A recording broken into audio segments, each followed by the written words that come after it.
If you're new to the channel, I'm Faith Barrett, your local guide to everything here in Redding. So don't forget to like this video and subscribe to the channel as we share weekly updates about Redding and the housing market as a whole. And before we get started, we got a little teaser of what's to come in this episode, so cameras roll.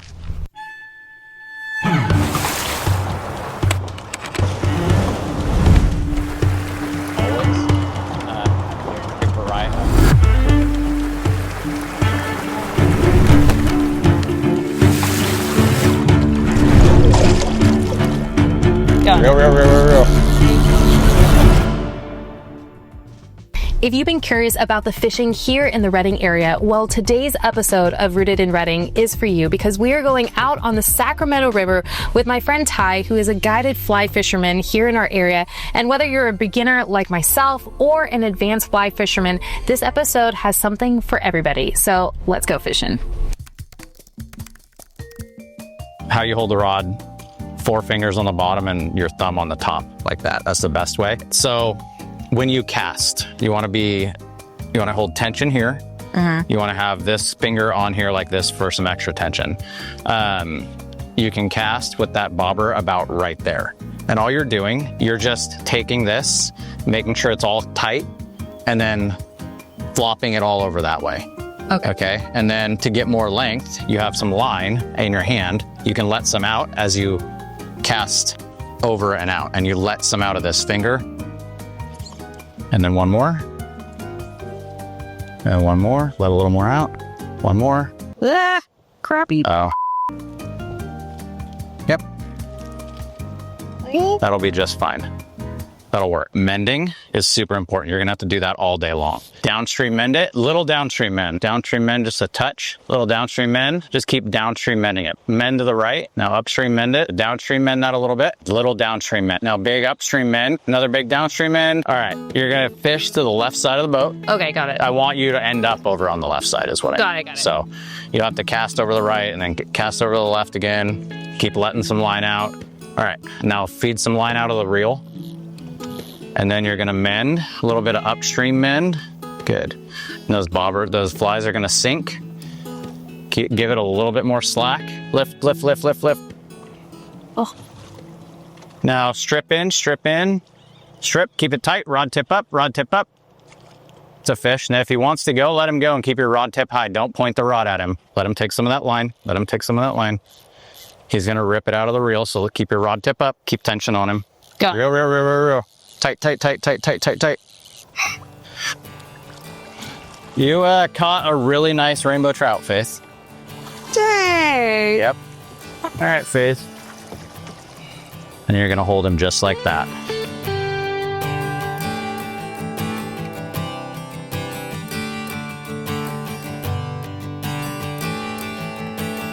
All right, Tyler, question. It feels like everybody comes to Northern California or knows about Northern California, specifically the Sacramento River up here for its fishing. Me not being very experienced like you, why does everybody draw to this area for fishing? So this lower Sacramento River is a tailwater out of Shasta Lake. And it has clean, consistent cold water and consistent flows year round. So that means that you have great bug hatches year round, a lot of underwater bug life all the time, which then means you have consistent trout inside in the water at all times too. Okay. Because they're hungry and they're wanting to get that dinner, you know? Yeah. And so they never have to leave because this is just such a consistent area. And you get 18 to 24 inch trout on the regular in this river. You know, from here down to Red Bluff essentially, which is a huge stretch of water. Yeah. And then the surrounding areas, we're surrounded here by blue ribbon trout streams. The Hat Creek, you have Fall River, McCloud River, Pitt River, Upper Sacramento River. And then to the west, we have the Trinity River, which is a famous steelhead river. So we're pretty surrounded here by basically some of the best fisheries in the West Coast. And most of them you can fish year round. Is there like a season or anything like that? And So typically this time of year, the river starts drawing down. You have high water flows in the spring and in the summertime. okay. But they'll drop down, somewhere between 6,500 to 8,000 CFS this time of year, which then kind of congregates those trout into smaller spaces. So when the river's big, you have to kind of spread out and read water a little differently. And when the river's a little bit smaller, right now. Yeah, like right now, you have very specific spots that those fish congregate. Got it. And it's kind of easier to target them. Plus you have salmon in the river this time of year, so they're dropping eggs. And that's like a porterhouse steak to a trout. So Wagyu. yeah, Wagyu. And so they're just hungry, chowing on all of those eggs before wintertime when the bugs get smaller. So this is a great time of year to fish, but wintertime, spring, summer, Yeah. just the best year-round trout fishery there is, in my opinion.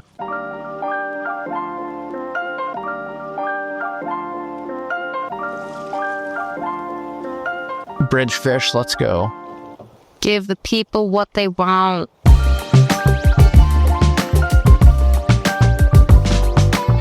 Holy smokes. All right, so we clearly have gotten a snag. So this would be a great question. Do's and don'ts, Tyler, of fly fishing. I gave you a great case study. Well, number one, don't do this right here. No, but for somebody getting into fly fishing, I think some of the biggest do's and don'ts is don't underestimate the power of water and hydraulics.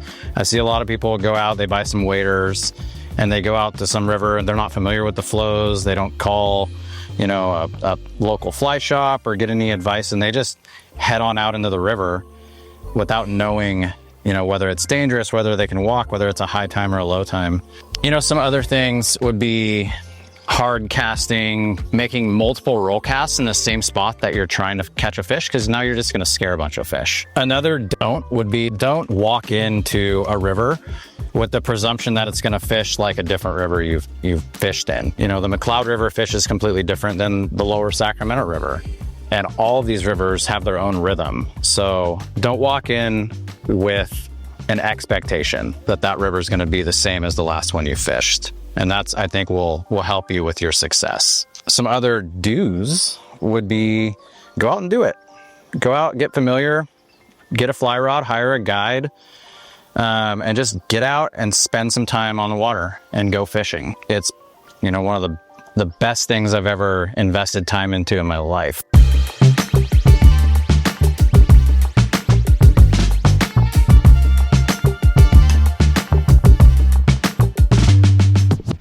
Okay, so we are anchored up. If you were coming to the area, should you bring your own gear? Should you rent, borrow? Yeah, it all just kind of depends on what your plan is. You can rent gear if you're going to go, wade fish and you're flying in from a long distance. There's a couple fly shops locally that you can rent gear from. If you're just going to go out on a drip boat and you're going to take a guided trip, most of the time, all of that gear is supplied. So you don't really need to bring anything except for just your clothes, and that's all you need. Guides supply basically everything else. I know AC Fly Fishing is basically one of the best fly fishing guides here. And what does kind of a guided tour look like? Cost-wise, hour-wise, guarantee fishing? Yeah, for sure. There's no guarantee in fishing, right? Otherwise we call it catching, that famous term or famous slogan. But yeah, if you guys are looking for a trip in the local area, a coastal steelhead trip, a trip in the summertime up on the Fall River, or anything around this valley, AC Fly Fishing, they're the guys to go to. All very experienced guides, and they'll take you anywhere and give you the best experience possible.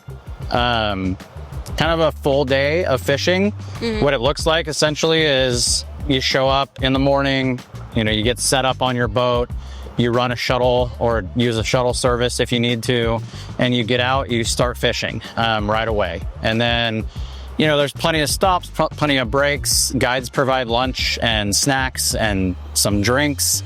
And we'll stop halfway through the day and have lunch. If you're with a group, a couple boats, everybody will have lunch together. What you're looking at right now is kind of what your day is going to consist of. Out on the water, just grinding and fishing, trying to get into some of these trophy rainbow trout. And what would be like the expectation and guide cost, like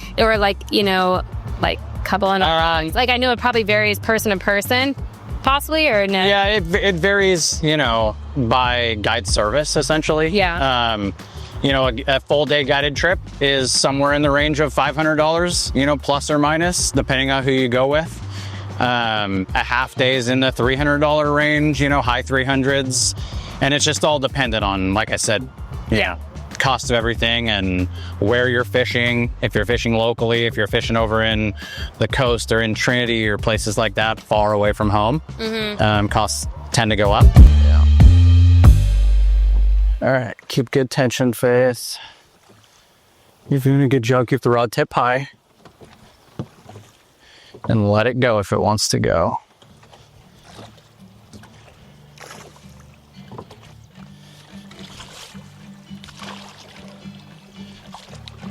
Keep your rod tip high up. You can't reel anymore because your bobber's in. Lift, lift, lift, lift, lift. Uh-oh.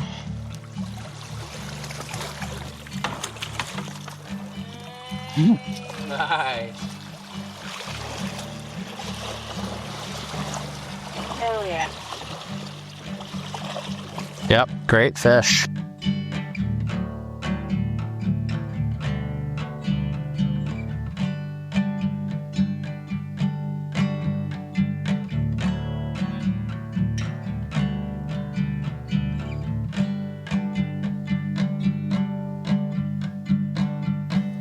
Cheers for the second one. All right, if you are new to fly fishing, how do you get started? For a lot of our rivers, you can fish them with a 9-foot 5-weight. So I started with a really basic fly rod and reel setup, a couple $100, and I was out fishing. It's not as expensive as everyone thinks it is. So a 9-foot 5-weight, go to your local fly shop, pick up, a handful of flies that they recommend. And all those guys are really good about recommending what flies work on what river. And so a handful of flies, some weights, some line, a few $100, and you can be out fishing, no problem. Fishing on the lower Sac versus like the Cloud, like what kind of like local patterns or? Totally. Common flies like bird's nests, poxyback PMDs, you have a big variety of hatches around here. You have mayflies and you have caddis.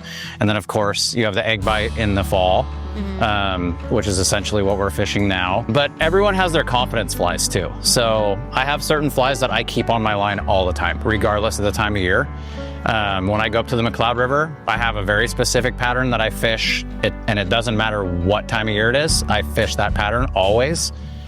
Typically you have 2 to 3 flies on your line, so you can kind of vary what you're using. Yeah. But as long as you're matching the color pattern and like the structure of the actual fly, you're probably going to do decent. All right. So obviously this is like one of the coolest attractions to our area. Obviously it's been part of your life for a long time.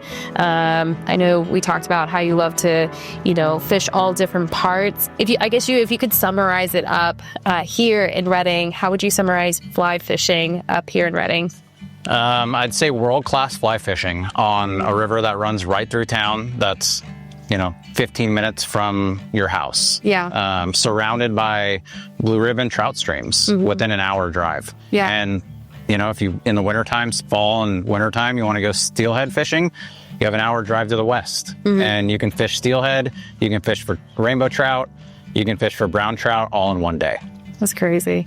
Yeah. It's beautiful. Yeah, it's beautiful, pretty great. beautiful. We're very fortunate here. Well, we should call it a wrap on my second catch today. And I think this has been such a fun day.